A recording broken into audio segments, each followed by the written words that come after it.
Then yesterday, the president of Liberia actually made a statement to the effect that West African leaders have no moral authority to intervene in Niger.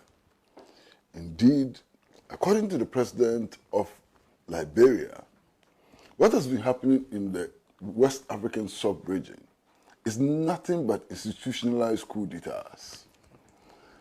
He makes a distinction between military coup d'etats and what he calls institutional coup d'etats. When he describes institutional coup d'etats as occurrences which enable sitting head of states to violate the constitution with impunity, to extend their term limits from 2 to 3 and so on. He says West African leaders have been looking on as these so-called democratic dictators violate national constitutions. When action is taken to correct this, then they wake up all of a sudden. Look around the West African sub-region.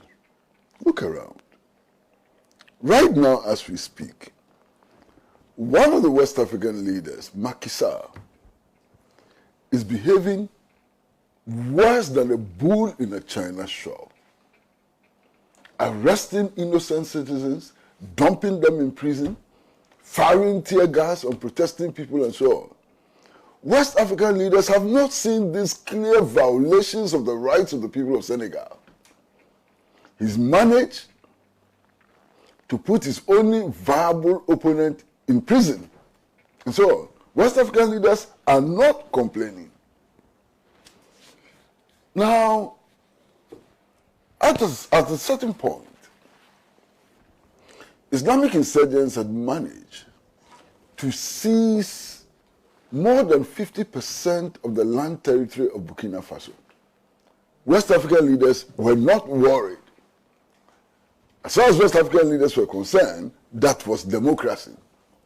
More than 50% of the land territory of Burkina Faso had been seized by Islamic insurgents. West African leaders were not worried at all. West African leaders looked on as the Malian president behaved with impunity, shooting into demonstrators, arresting his opponents, and so on. They looked on. They were quite comfortable with that. They looked on as the president in Guinea continued to misbehave. He completely was misbehaving. They had no difficulty with that.